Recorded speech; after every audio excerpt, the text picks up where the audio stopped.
ಒಂದು ದಿನ ಪಾಲಕರು ನಡೆದಂತು ಕೃಪದೊಳಗೆ ಮಣಿವುತ್ತಲೆಂದರ ಮೃಗದು ಬದಳವ ಭಯದಿಂದೊಡೆಯಗೆ ಓಲಗದುಡಿರಲು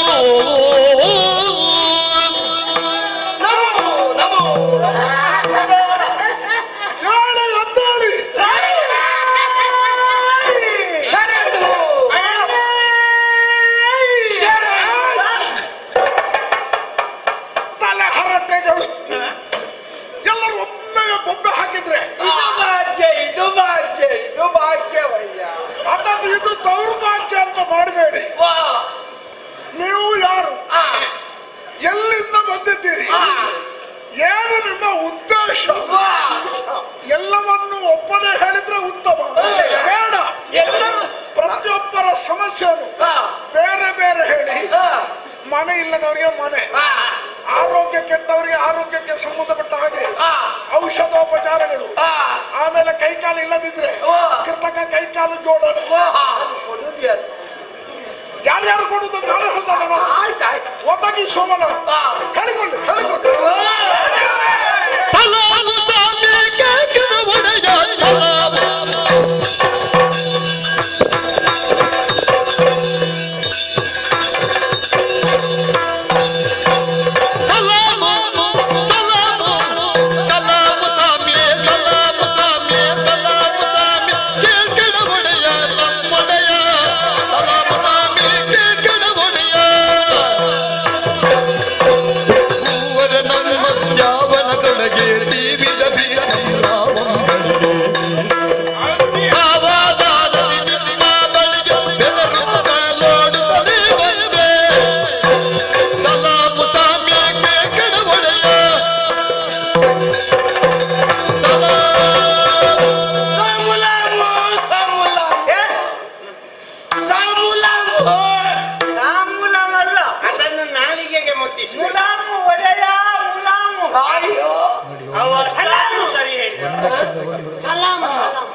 ಸಲಾಮು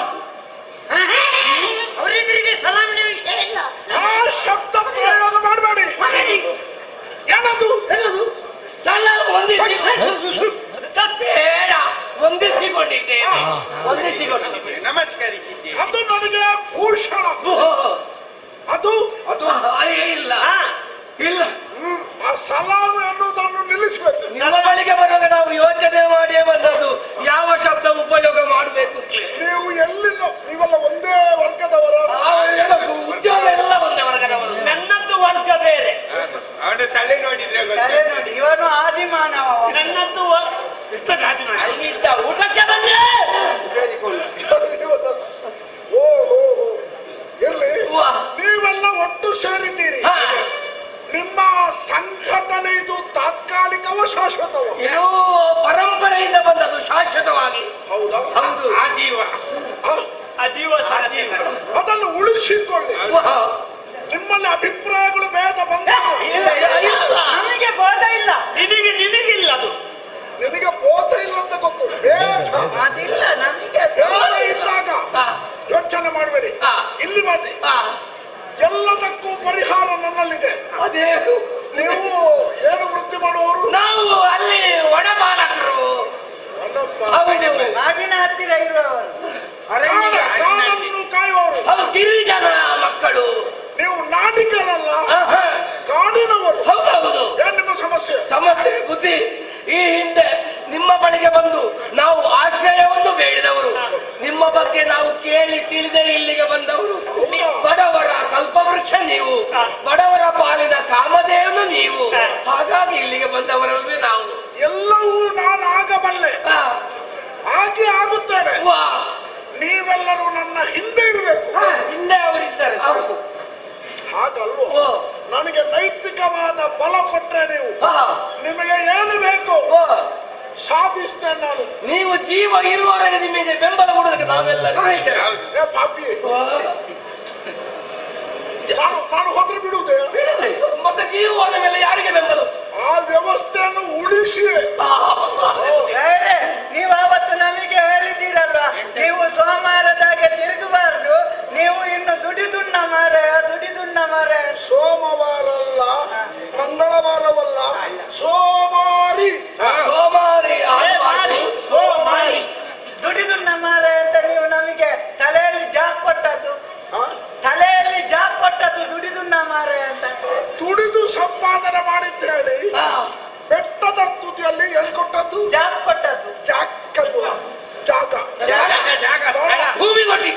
ನಿಮ್ಮ ಆಶ್ರಯ ಯೋಜನೆಯಲ್ಲಿ ಮನೆ ಕೊಟ್ಟ ನಂತರ ನಾವಲ್ಲಿ ಹಿಂದಿನ ಗುಡ್ಡಕ್ಕೊಂದು ಅಕ್ರಮ ಬೇಲಿ ಹಾಕಿದ್ದನ್ನು ಸಕ್ರಮ ಮಾಡಿ ಪಹಣಿ ಕಳಿಸಿದ್ದು ಎಲ್ಲ ನಿಮ್ಮ ಅನುಕೂಲಕ್ಕಾಗಿ. ಹೌದು. ಯಾಕೆ ಅಂತ ನೀವು ಕೇಳಿದ್ದೀರಾ? ನೀವು ತಿಳ್ಕೊಳ್ಬೇಕು. ಬುದ್ಧಿಗೆ ಸ್ವಲ್ಪ ಕೆಲಸ ಕೊಡಿ. ನೀವು ಸ್ವಾಭಿಮಾನಿಗಳಾಗಿ ಬದುಕಬೇಕು. ತಲೆ ತಗ್ಗಿಸಿ ಬಾಳಬಾರದು. ತಲೆ ಎತ್ತಿ ನಡಿಬೇಕು. ನೀವು ಮಾಡುವಂತ ವೃತ್ತಿಗೆ ನ್ಯಾಯವನ್ನು ಒದಗಿಸಬೇಕು. ನಿಷ್ಠೆ, ಪ್ರಾಮಾಣಿಕತೆ. ಬಡತನಕ್ಕೆ ನೀವು ಹೆದರಬೇಡಿ. ಬಡವನಾಗಿ ಹುಟ್ಟುವುದು ತಪ್ಪಲ್ಲ, ಆದ್ರೆ ಬಡವನಾಗಿ ಸಾಯ್ಬಾರ್ದು. ಸಾಯ್ಬಾರ್ದು ಅಂತ ಇದ್ರೆ ಬೇರೆಯವರು ಕೊಡ್ಬೇಕಲ್ಲ. ನಮಗೆ ಸಿಗುವುದನ್ನು ಅವರ ಅರ್ಥದಲ್ಲೇ ತಿಂದ್ರೆ ನಾವೇನು ಸಾಯುವುದು? ಇನ್ನೊಬ್ಬರನ್ನು ಅವಲಂಬಿಸಿ ಬದುಕಬಾರ್ದು. ಅವಲಂಬಿಸಬಾರ್ದ, ಸ್ವಾವಲಂಬನೆಯ ಬದುಕಾಗಬೇಕು. ಅದಕ್ಕೆ ನಾನು ಹೇಳುದು ಆತ್ಮನಿರ್ಭರ. ಏನದು? ಏನು ನಿಮಗೆ ಏನು ಅವಶ್ಯಕತೆ ಉಂಟಾ ಅದನ್ನು ನೀವೇ ಸಿದ್ಧ ಮಾಡಿಕೊಳ್ಳಿ. ನಮಗೆ ಈಗ ಆತ್ಮ ನಿರ್ಭರವೇ. ಮೊದಲ ಸ್ಥಿತಿ ಆದ್ರೆ ಆತ್ಮ ಬರ್ಬರ. ಹಾಗಾಗಬಾರ್ದು.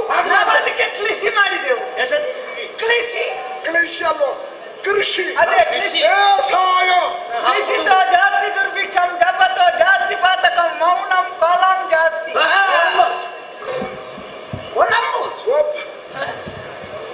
ಅದನ್ನೆಲ್ಲ ಅಸಂಬದ್ಧ ಹೇಳಿ ಅಪಭ್ರಂಶಗೊಳಿಸಬೇಡ. ಕೃಷಿತೋ ನಾಸ್ತಿ ದುರ್ಭಿಕ್ಷಂ ಅಂದ್ರೇನು? ಕೃಷಿ ಹೆಚ್ಚು ಮಾಡಿದಲ್ಲಿ ದುರ್ಭಿಕ್ಷ ನಾಶವಾಗ್ತದೆ. ಜಪಾತಿ ಜಾಸ್ತಿ ಪಾನಕಂ. ಮತ್ತೆ ಜಪ ಹೆಚ್ಚು ಮಾಡಿದಲ್ಲಿ, ದೇವರ ಸ್ತುತಿ ಭಜನೆ ಮಾಡಿದಲ್ಲಿ ಪಾತಕಗಳು ನಮ್ಮಿಂದ ದೂರ. ಕಾಲಂ ಜಾಸ್ತಿ, ಮೌನಂ ಕಾಲಂ ಜಾಸ್ತಿ.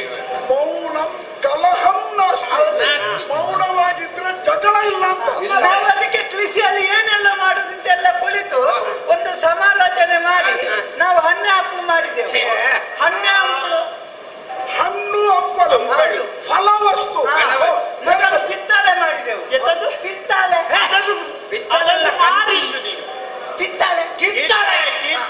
ಕಿತ್ತಾಳೆ ಮಾಡಿದೆ.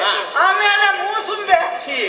ಅದು ದೊಡ್ಡದು ಮಾರೆ, ಸಣ್ಣದದು ಮೂಸುಂಬಿ ಸಣ್ಣದು, ಮೂಸುಂಬೆ ದೊಡ್ಡದು. ಮೂಸುಂಬೆ ಇವನಿನ್ನನ್ನು ಸರಿ ಮಾಡುವ. ಮೂಸುಂಬೆ ಮೂಸುಂಬೆ ಅಲ್ಲ, ಮೂಸಂಬಿ. ಆಮೇಲೆ ಚೋಳಿಂಬೆ, ಕೆಂಪಿತ್ತು ಚೋಳಿಂಬೆ. ಹಾಗೆಲ್ಲ ದಾಳಿಂಬೆ, ಕೆಂಪುತ್ತು ಚೋಳಿಂಬೆ. ದಾಳಿಂಬೆ ಎರಡು ಅಲ್ಲ, ದಾಳಿಂಬೆ. ಎಲ್ಲ ಹುಚ್ಚರೆ ನಿಮಗೆ. ಸರಿ ಇದ್ದೇನೆ ನಾನು. ದಾಳಿಂಬೆ. ಆಮೇಲೆ ಗೋಣದಂಬಿ. ಗೋಣದಂಬಿ ಅಲ್ಲ, ಗೋಡಂಬಿ. ಅದೇ ಗೇರು ಬೂರ್ಜಿ ಅಂತ ಹೇಳ್ತಾರೆ. ಗೇರು ಬೂರ್ಜ ಅಲ್ಲ, ಗೇರು ಬೀಜ. ಅದು ಮಾಡಿದ್ದೇವ್ರೆ. ಆಮೇಲೆ ನನಲಾಸು. ಹೀಗಾದ್ರೆ ಹಾಗೆ ಆಗುವುದು. ಅನಾನಸು. ಅದು ಮಾಡಿದ್ದೇವ್ರೆ. ಆಮೇಲೆ ತರಕಾರಿ ಮಾಡಿದೆವು. ತರಕಾರಿ ಮಾಡಿದೆ. ತರಕಾರಿಯಲ್ಲಿ ಕಾಯಿ ಮಾಡಿದೆವು. ಕೈ ಅಗಲಕಾಯಿ. ಹಾಗಲ್ಲ, ಹೀಗೆ ಹಾಗಲಕಾಯಿ, ಹೀರೆಕಾಯಿ, ಪಾಡ್ಬಾಣಕಾಯಿ, ಉದ್ದದ್ದು ಪಡುವಳಕಾಯಿ. ಆಮೇಲೆ ತೂದು ತುಂಬಳ. ನಿಮ್ಮ ಸಮಸ್ಯೆ ಈ ಜನ್ಮದಲ್ಲಿ ಪರಿಹಾರ ಮಾಡುವಂಥದ್ದು. ಮತ್ತೊಂದು ಮಾಡಿದೆ, ತೂದು ತುಂಬಳ. ದೊಡ್ಡದು ಬೂದು ಕುಂಬಳ ಮಾರೆ. ನಾನು ಮರದಲ್ಲಿ ಒಲಸು ಮಾಡಿದೆ. ಮರದಲ್ಲೆಲ್ಲ ಇಲ್ಲಿ ಅದನ್ನ ಮಾಡ್ತಾ ಇದ್ದೀರಿ ನೀವು. ಮರದಲ್ಲಿ ಹಳಸು ಇಷ್ಟು ದೊಡ್ಡ. ಹಲಸು ಹೊಲಸು ಅಲ್ಲ, ಹಲಸು ಅದು ಮಾಡುದಲ್ಲ, ಅದು ಆಗುವುದು. ಹೊಲಸು ಆಗುದಾ? ಮತ್ತೆ ಇವ ಬಾಳೆ ಮಾಡಿದ್ದಾನೆ. ಬಾಳೆ ಮಾಡಿದ್ದ ಅವ ಮಾಡಿದ್ದಾನೆ. ಇವ 5 ವರ್ಷದಿಂದಲೂ ಮಾಡಲೇ ಇಲ್ಲ. ಪ್ರಯತ್ನ ಮಾಡ್ತಾ ಇದ್ದೇನೆ. ಹಾಗೆ ಅದು ಏನ್ ಮಾಡ್ತಾ ಇದ್ದೀರಿ ನೀನು? ಬಾಳೆ ಮಾಡಿ ಪ್ರಯತ್ನ. ಅದು ಪ್ರಯತ್ನ ಮಾಡುವಂತದ್ದಲ್ಲ, ಮತ್ತೆ ತೊಡಗುವುದು. ತೊಡಗಿದ್ರೆ ತೊಡಗಲಿಕ್ಕೆ ಇವನದ್ದೆಲ್ಲ ಕೃಷಿ ಹೇಗಾಗ್ತದೆ ಅಂತ ನೋಡಿ ಮತ್ತೆ ಮಾಡುವಂತ ಎಲ್ಲ ಬೇಕಾದ್ದು ತಯಾರು ಮಾಡ್ತಾ ಇದ್ದೇನೆ. ಮತ್ತೆ ಇವನಿಗೆ ಕಷ್ಟ ಆದ್ರೆ ಬಾಳೆಹಣ್ಣು ಸಾಕಲಿಕ್ಕೆ, ಮತ್ತೆ ನನಗೆ ಬೇಡ, ಬೇರೆ ನೋಡುವ ಹೊಂದಾಣಿಕೆ. ನಮ್ಮ ಕಾರ್ಯದಲ್ಲಿ ಹೊಂದಾಣಿಕೆ ಇಲ್ಲ, ಆಮೇಲೆ ಆಗಿದ್ದಾರೆ. ನಾವೆಲ್ಲ ಬೇರೆ ಬೇರೆ ಕೃಷಿ ಎಲ್ಲ ಮಾಡಿದ್ರೆ ಏನು ಅಂತ ಹೇಳಿದ್ರೆ ಏನಾಯ್ತು? ಕೈಗೆ ಬಂದ ತೂತು ಬಾಯಿಗಿಲ್ಲ ಅಂತ ಆಯ್ತು. ತೂತಲ್ವಾ ಕೈಗೆ ಬಂದ ತುತ್ತು ತುತ್ತು ತುತ್ತು ವಸ್ತು ಬಾಯಿಗೆ ತೂತಲ್ಲ ವಸ್ತು ತುತ್ತು ಕೈಗೆ ಓ ಪರಬ್ರಹ್ಮಣ ಸಹೋದರ, ನೀನು ಅವನನ್ನು ತಿದ್ದುವುದಾ? ತೂತಂತೆ ವಸ್ತು ವಸ್ತು ತುತ್ತು ವಸ್ತು ಅದು ಯಾಕೆ? ಒತ್ತದಿದ್ರೆ ತೂತು ಆಗ್ತದೆ. ಅದು ಒತ್ತು ಅಂತ ಕೆಲವೆಲ್ಲ ಒತ್ತಿದ್ರೆ ತೂತಾಗುದ. ಹಾಗಾದ್ರೆ ನಮಗೆ ಇಲ್ಲ. ನಿಮಗೆ ಈಗ ಬರುವಾಗ ನಾವು ಸ್ವಲ್ಪ ಕುಂಬಳೆಲ್ಲ ತರಬೇಕು ಅಂತ ಇದ್ದೇವೆ. ನಿನ್ನ ಒಬ್ಬನ ಸಮಸ್ಯೆ ಕೇಳಿದ್ರೆ ಸಾಕು. ಇವರನ್ನು ಮಾತಾಡ್ಸದಿದ್ರೆ ಮತ್ತೆ? ತಪ್ಪಾಗ್ತದೆ. ಅಲ್ಲಿ ಹೋಗಿ ಬೈತಾರೆ. ಅಯ್ಯೋ ಪ್ರಶ್ನೆ ಅಲ್ಲ. ನಾವು ಹೋಗಿದ್ದೇವೆ, ನಮಗೆ ಹೇಳಿಕೊಳ್ಳುವುದಕ್ಕೆ ಅವಕಾಶ ಕೊಡ್ಲಿಲ್ಲ. ಆರೋಪ ಬಂದಿತು. ನಿನ್ನ ಸಮಸ್ಯೆ ನಿನ್ನ ಸಮಸ್ಯೆ ಬುದ್ಧಿ, ನಾವು ಅದು ಇಲ್ಲಿಗೆ ಬರುವಾಗ ತೀರ್ಮಾನ ಮಾಡಿ ಬಂದಿದ್ದೇವೆ. ಎಲ್ಲರೂ ಒಟ್ಟಾಗಿ ಸಮಸ್ಯೆ ಒಮ್ಮೆಲೆ ಹೇಳು, ಸಮಸ್ಯೆ ಒಪ್ಪಿಸು. ಮತ್ತೆ ನಿಮ್ಮ ಇದಕ್ಕೆ ನೀವೆಲ್ಲರೂ ಒಟ್ಟಾಗಿ ಬಂದದ್ದು ನನ್ನ ತಲೆದಿಂದ ಇಲ್ಲ, ನಾವು ಬರುವುದಿಲ್ಲ ಅಂತ ಹೇಳಿದ್ದೇವೆ. ಬರದಿದ್ರಲ್ಲಿ ಸಿಗುವುದಿಲ್ಲ ಅಲ್ಲ, ಅದಕ್ಕೆ ಬಂದದ್ದು. ಒಟ್ಟು ನಿಮ್ಮ ಸಮಸ್ಯೆ ನಮ್ಮಲ್ಲಿ ಒಂದೆರಡು ಜನ ಮಾತಾಡಿದ್ರು. ಉಳಿದವರು ನಿಮ್ಮಲ್ಲಿಗೆ ಬರುವುದೇ ಒಂದು ಸೇವೆ ಅಂತ ತಿಳ್ಕೊಂಡಿದ್ದೇವೆ. ಬುದ್ಧಿ. ನಿಮ್ಮ ಜೀವಮಾನ ಮೂರ್ತಿದ್ದು ಸೇವೆ ಆಗಲಿ. ಇಲ್ಲ ಇಲ್ಲ, ಇವತ್ತಿದ್ದು ಮಾತ್ರ. ಬುದ್ಧಿ, ಈಗ ನಾವು ಬೇರೆ ಬೇರೆ ರೀತಿಯ ಬೆಳೆಗಳನ್ನು ಬೆಳೆಸಿದ್ದೇವೆ, ಹಣ್ಣು ಹಂಪಲುಗಳನ್ನು ಮಾಡಿದ್ದೇವೆ. ಕೈಗೆ ಬಂದ ತುತ್ತು ಬಾಯಿಗೆ ಬರಲಿಲ್ಲ ಎಂಬುದಾಗಿ ಹೇಳಿದ್ದೇವೆ. ಕಾರಣ ಏನು? ಕಾಡಿನಲ್ಲಿರುವಂತಹ ದುಷ್ಟ ಮೃಗಗಳು ಬಂದು ನಮ್ಮ ಕೃಷಿಗಳನ್ನೆಲ್ಲ ಹಾಳು ಮಾಡಿದ್ದಾವೆ. ಕೃಷಿ ಮಾಡಿ ನಮಗೆ ಬೆಳೆ ಇಲ್ಲಂತಾಗಿದೆ. ಬಹಳ ಕಷ್ಟದಲ್ಲಿದ್ದೇವೆ. ನಾವು ಈ ಒಂದು ತೀರ್ಮಾನ ಮಾಡು.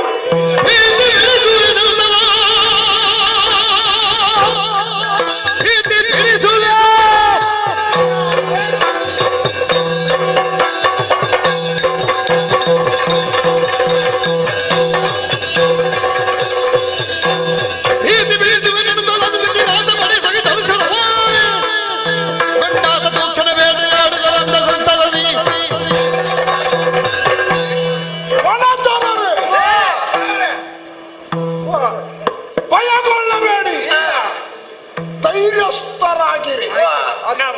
ನಾನು ಯಾರು? ನಾಡಿನ ಮಹಾರಾಜ ಶಕುಂತರಾಜ. ಪ್ರಜಾವರ್ಗದ ಕಣ್ಣೀರಿಗೆ ಅವಕಾಶ ನಾನು ಮಾಡಿಕೊಳ್ಳುವುದಿಲ್ಲ. ಅದು ನೀವು ಯಾರು? ಕೃಷಿ ಮಾಡುವವರು, ಅನ್ನದಾತರು. ಅನ್ನದಾತ ಸುಖೀ ಆಗಿರ್ಬೇಕು.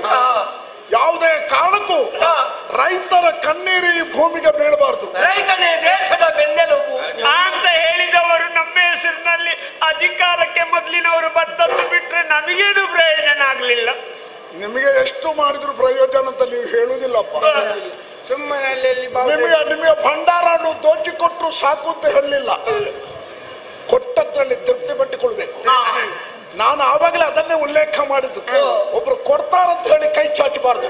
ರೈತರು ಇನ್ನೊಬ್ಬರಿಗೆ ಕೊಡುವಂತಹ ಶಕ್ತಿಯನ್ನು ಭಗವಂತ ನನಗೆ ಕೊಡುವುದು ಕೇಳಬೇಕು. ನಿಮ್ಮ ಜೀವಮಾನದಲ್ಲಿ ಇಷ್ಟವರೆಗೆ ಹೀಗೆ ಮಾಡಿದ್ದು ಹೊರತು ಹೀಗೆ ಮಾಡಿದ್ದು ಉಂಟಾ? ನೀನು ಕೊಟ್ಟದ್ದು ನೀನು ಇದನ್ನು ಮನೆಯಲ್ಲಿ ಕುಕ್ಕುಟಕ್ಕೆ ಎರಡು ಭತ್ತ ಹಾಕ್ತೇನೆ. ಯಾವತ್ತೂ ದೇಹಿ ಅಂತ ಕೇಳಬಾರ್ದು. ನಾವು ಕೊಡ್ಬೇಕಪ್ಪ. ಕೊಡ್ಲಿಕ್ಕೆ ನಮ್ಮಲ್ಲಿ ಇಲ್ಲದಿದ್ರೆ ಕೊಡುದಿಲ್ಲ. ಇಲ್ಲ ಅಂದ್ರೆ ಯಾರು ಹುಟ್ಟುವಾಗಲೇ ಆ ತಾಯಿ ಗರ್ಭದಿಂದ ಹಿಡ್ಕೊಂಡು ಬರುವುದಿಲ್ಲ. ಪ್ರಯತ್ನ ಬೇಕು. ಅದಕ್ಕೆ ಅನುಗುಣವಾಗಿ ದೈವಾನುಗ್ರಹ ಬೇಕು. ನಮ್ಮ ಹೃದಯ ವೈಶಾಲ್ಯವಿದ್ರೆ, ವಿಶಾಲವಾಗಿದ್ರೆ ಕೊಡುವಂತಹ ಮನಸ್ಸು. ನಿನ್ನ ಸಂಪಾದನೆ ಎಲ್ಲ ಕೊಡಬೇಡು. ನಿನ್ನ ಸಂಪಾದನೆ ಒಂದು ಭಾಗವನ್ನು ಸಮಾಜಕ್ಕಾಗಿ ಕೊಡು. ನನ್ನ ಸಂಪಾದನೆ ಎಲ್ಲಿಂಟು? ಮೊದಲು ತಗೊಂಡದ್ದೇ ಸಂದಾಯ ಆಗ್ತಾ ಉಂಟು. ಎಲ್ಲಿಂಟು? ಹೌದು. ಮತ್ತೆ ನಾವು ಕೊಡಬೇಕಾದ್ರೆ ಪುನಃ ಸಾಲ ಮಾಡ್ಬೇಕಲ್ಲ. ಎಲ್ಲಿಂದ ಕೊಡು? ಇಲ್ಲ, ಇದನ್ನು ಯಾರನ್ನು ದೂರಿ ಪ್ರಯೋಜನ ಇಲ್ಲ. ಇದನ್ನು ಹೇಳುದು ಪ್ರಾರಬ್ಧ. ನೀನು ಇಷ್ಟನ್ನು ಅನುಭವಿಸಬೇಕು ಅಂತಂದ್ರೆ ಹಾಗೆ ಇರಬೇಕು. ಹಾಗೆ ಏನು ಮಾಡ್ಲಿಕ್ಕೆ ಆಗುದಿಲ್ಲ. ಯೋಚನೆ ಮಾಡಬೇಡಿ. ನಿಮ್ಮ ಸಮಸ್ಯೆ ಅದು ನಿಮ್ಮ ಸಮಸ್ಯೆ ಅಲ್ಲ, ಅದು ನನ್ನ ಸಮಸ್ಯೆ. ದೇಶದ ಸಮಸ್ಯೆ. ದೇಶಕ್ಕೆ ಬಿಡುವ, ನನ್ನ ನಾಡಿನ ಸಮಸ್ಯೆ ಇದು. ಈ ನಾಡಿನ ಜನರಿಗೆ ಏನೇ ಸಮಸ್ಯೆ ಬರಲಿ ಅದಕ್ಕೆ ಉತ್ತರ ಕೊಡಬೇಕಾದವ ನಾನು. ಯಾಕೆ ಅಧಿಕಾರದಲ್ಲಿ ನಾನಿದ್ದೇನೆ. ರಾಜ ಕಾಲಸ್ಯ ಕಾರಣಂ. ಅರಸನಾದವನ ಆಡಳಿತ ಚೆನ್ನಾಗಿದ್ರೆ ಸರ್ಕಾರದಲ್ಲಿ ಇಳೆಗೆ ಮಳೆ ಬರ್ತದೆ, ಸಮೃದ್ಧಿ ಆಗ್ತದೆ. ಮಳೆ ಬರದೇ ಇರ್ಬೇಕಿದ್ರೆ ಕಾರಣ ಯಾರು? ನಾಡಿನ ಅರಸನೇ ಅಲ್ವೇ? ಮತ್ತೆ ಯಾಕೆ ಧರ್ಮ ಕಾರ್ಯಗಳು ನಡೀಬೇಕು, ಯಾಗ ಯಜನಾದಿಗಳು ನಡೀಬೇಕು, ಪೂಜೆ ಪುನಸ್ಕಾರಗಳು ನಡೀಬೇಕು, ಗುರು ಹಿರಿಯರನ್ನು ಗೌರವಿಸಬೇಕು. ಇಂತಹ ಸತ್ಕಾರ್ಯವನ್ನು ಮಾಡಿದಾಗ ಮಾತ್ರ ನಾಡು ಸಮೃದ್ಧಿ ಹೊಂದುತ್ತಾನೆ. ನನಗೆ ಬೇಕಾದ್ದು ಇಲ್ಲಿ ಬಂದವರ ಮುಖದಲ್ಲಿ ನಗು ಬೇಕು, ಸಂತೋಷ ಬೇಕು. ಈ ಸಂತೋಷ ಇವತ್ತು ಮಾತ್ರ ಅಲ್ಲ, ಜೀವಮಾನ ಪೂರ್ತಿ ಸಂತೋಷವಾಗಿರಬೇಕು. ಮಾತ್ರವಲ್ಲ, ಬಂದವರು ಯೋಚನೆ ಮಾಡಬೇಕು. ಮಹಾರಾಜರ ಮಹಾ ಯೋಜನೆಗೆ ನಾವು ಕೈ ಜೋಡಿಸಬೇಕೇನಂತ ಮನಸ್ಸು ಇವರಿಗೆ ಹುಟ್ಟಿದ್ರೆ ಏನೋ ಎಂತ ಸಮಸ್ಯೆಯನ್ನು ಲೀಲಾಜಾಲವಾಗಿ ಪರಿಹರಿಸುವಂತಹ ಆತ್ಮವಿಶ್ವಾಸ ನನ್ನಲ್ಲಿದೆ. ನೀವೆಲ್ಲ ಇದ್ದೀರಲ್ಲ, ಹಾಗಾದ್ರೆ ತಡೆಯಕ್ಕೆ ನಡೆಯೋಣ ಗಾಡಿ.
ಆಗ್ರ ಆಗ್ರ ಆಗ್ರ ವ್ಯಾಘ್ರ, ಹುಲಿ ಹುಲಿ ಹುಲಿ. ಹಾ ನೋಡಿತ್ತು, ನನಗೆ ತಾಗಿಕೊಂಡೋಯ್ತು.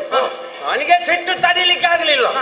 ಹೀಗೆ ಕೆಕ್ಕರಿಸಿ ಕೆಂಗಣ್ಣಿನಿಂದ ಕೆರಳಿ ನೋಡಿದೆ. ಮರ್ಮಳೆಯನ್ನು ನೋಡಿದೆ. ಮರ್ಮಳೆಯನ್ನಲ್ಲ, ಮಾರ್ಮಳಿತ್ತು ನೋಡಿದೆ. ಅದು ನನ್ನನ್ನು ನೋಡಿತು, ನನ್ನದು ಅದರದ್ದು. ಕಣ್ಣು ಕಣ್ಣು, ಆ ಕಣ್ಣು ಕಣ್ಣು. ನೀನು ಅದನ್ನು ಉದ್ದ ಎಳಿಬೇಡ. ಆಯ್ತು, ಏನಾಯ್ತದ ಅಷ್ಟ ನೋಡಿದೆ. ನೋಡಿದ ಆಗ ಕ್ಷಣದಲ್ಲಿ ನಾನು ತಿರುಗಿ ಓಡಿದೆ.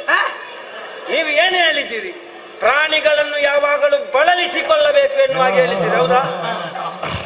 ಬಳಲಿಸಿ ಹಾ, ಅಂದ್ರೆ ಅದನ್ನು ಆಯಾಸಗೊಳಿಸಿ ಬಳಸಿ ಅಂದ್ರೆ ನಮ್ಮ ಮೈ ಮೇಲೆ ಅದು ಬಂದ ಹಾರಬಾರ್ದು. ಏನಾದ್ರೂ ಅಪಾಯ ತಂದು ಉಟ್ಕೊಳ್ಬಾರ್ದು, ಮಾಡಬಾರ್ದು. ಆ ಆಶೆಯನ್ನು ಇರಿಸಿಕೊಂಡು ನಾನು ಓಡಿದೆ. ಓಡುವಾಗ ಹುಲಿ ನನ್ನನ್ನು ಬೆನ್ನಟ್ಟಿಕೊಂಡು ಬಂತು. ನಾನು ಮತ್ತೆ ವೇಗವಾಗಿ ಓಡಿದೆ. ಹೋಗುವಾಗ ಒಂದು ದೊಡ್ಡ ಆಳದ ಮರದ ಬೇರು, ಅದು ಬೇರು ಹೀಗೆ ಬಾಗಿಲಿನಾಗೆ ಬಾಗಿ ಉಂಟು. ನಾನು ಅದರ ಒಳಗೆ ನುಸುಳಿ ಹೋದೆ. ನಾನಂದ್ರೆ ತೆಳ್ಳಗೆ ಅಲ್ವಾ ಶರೀರ, ನನ್ನದು ಪುಸ್ತಕ ಒಳಗೆ ಹೇಗೆ ನಾನು ತೆಳ್ಳಗೆ ಅಲ್ವಾ ಶರೀರ. 5 ವರ್ಷಗಳ ಹಿಂದೆ ಹೌದು, ನಾನು ಹೋದೆ. ಹುಲಿ ಕೂಡ ಬಂತು. ಈ ಹುಲಿಯ ಈ ಭಾಗ ಸ್ವಲ್ಪ ದಪ್ಪ, ಕಟಿಭಾಗ ಅದು ಅಲ್ಲಿಗೆ ಸಿಕ್ಕಿಕೊಂಡಿದಾಗ ನನಗೆ ಗೊತ್ತಾಯ್ತು ಇನ್ನು ಹುಲಿಯನ್ನು ಬಿಡುವುದಿಲ್ಲ ಅಂತ. ಎದುರುಗಡೆ ಹೋಗಿ ನಿಂತೆ. ಹುಲಿ ಬಾಯಿ ತೆರೆಯಿತು. ಅಲ್ಲಿಗೆ ಬಾಯಿಗೆ ಕೈ ಹಾಕಿದೆ. ಯಾವ ಬಾಯಿಗೆ? ಹುಲಿಯ ಬಾಯಿಗೆ. ನಾಲಿಗೆ ಸಿಕ್ಕಿತು, ಬದಿಗಿಟ್ಟೆ ನಾಲಿಗೆ. ಮತ್ತೆ ಒಳಗೆ ಕೈ ಹಾಕಿದೆ. ಹೃದಯ, ನಾವು ಹೃದಯಕ್ಕೆ ಕೈ ಹಾಕಬಾರ್ದು ಯಾರ್ದು. ಹೃದಯವನ್ನು ಬದಿಗೆ, ಅಲ್ಲಿಂದ ಹೊರಗೆ ಕೈ ಹಾಕಿದೆ. ಮೊಟ್ಟೆ ಸಿಕ್ಕಿತು, ಪಿಂಡ ಸಿಕ್ಕಿತು. ಪಿಂಡ ಅದಕ್ಕಿಂತ ಕೆಳಗೆ ಹೋಗಿದೆ. ಇಲ್ಲಿ ಪಿಂಡ ಬಿಡುವಲ್ಲಿಗೆ ಹೋದ ಹುಲಿಯ ಆಚೆ ಬದಿಗೆ ಕೈ ಹಾಕುವಾಗ ಆ ಬದಿಯಿಂದ ಬಾಲ ಸಿಕ್ಕಿತ್ತು. ಹಿಂದಿನ ಬದಿಯಿಂದ ಅಲ್ಲಿಗೆ ಎಳೆದೆ. ಬಾಯಿಯಿಂದ ಕೈ ಹಾಕಿ ಹಿಂದಿನಿಂದ ಬಾಲವನ್ನು ಎಳೆದೆ. ಗೋಣಿ ಚೀಲ ಅಡಿಮೇಲ್ ಮಾಡಿ ಬಿದ್ದಾಗೆ ಹುಲಿಯ ಪತಿ.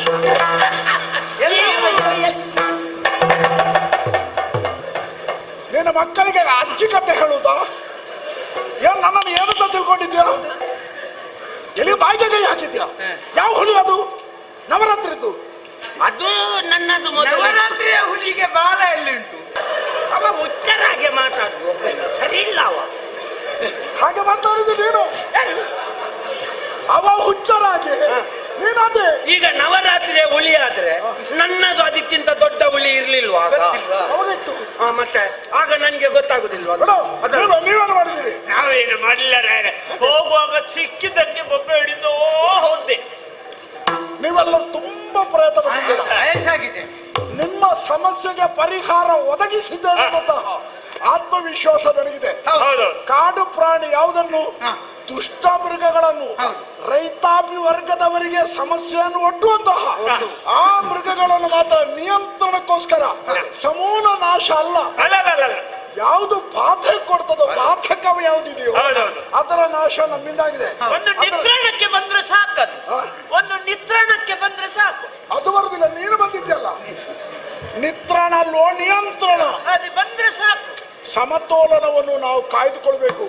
ಕೇವಲ ತಿನ್ನುವ ಚಪಲಕ್ಕಾಗಿ ಮಾಂಸ ಮಾಡಬಾರ್ದು. ಕಾಡು ಪ್ರಾಣಿಗಳನ್ನು ನಾವು ನಾಶ ಮಾಡಬಾರ್ದು. ಅದನ್ನು ನೀವು ಹೇಳ್ಬೇಕು. ಯಾಕೆಂದ್ರೆ ಕೆಲವರಿಗೆ ನೋಡಿ, ಒಂದು ತುಂಡು ಮೀನು ಸಿಕ್ಕಿದ್ರೆ ಸಾಕು, ಅದನ್ನು ಈಗ ಹಿಡ್ಕೊಂಡು ಹಾಕುವವರು ಎಷ್ಟು ಮಂದಿ. ಬೇಕಾದಲ್ಲ ಅದರ ಪರಿಚಯ ಮಾಡುವುದು. ಪರಿಚಯ ಮಾಡುದಲ್ಲ, ಯಾರ್ಯಾರು ಒಟ್ಟಿಗಿಲ್ಲದೆ ಸಾಯ್ಲಿ ಅಂತ ಆಸೆ ಹುಟ್ಟಿಸು.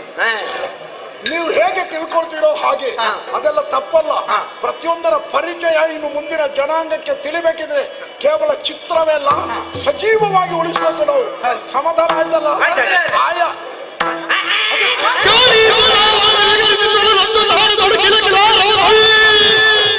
ಎರಡು ಶಕ್ತ ಪಕ್ಷಿಗಳು ಕುಳ್ಳಿರಿ ಕಾಣುತ್ತ ಸಿಂಧು ಮೂವರನಾಗ ಗುರಿಯಿಟ್ಟು ಬಾಣವನ್ನು ಎಸೆಯಲು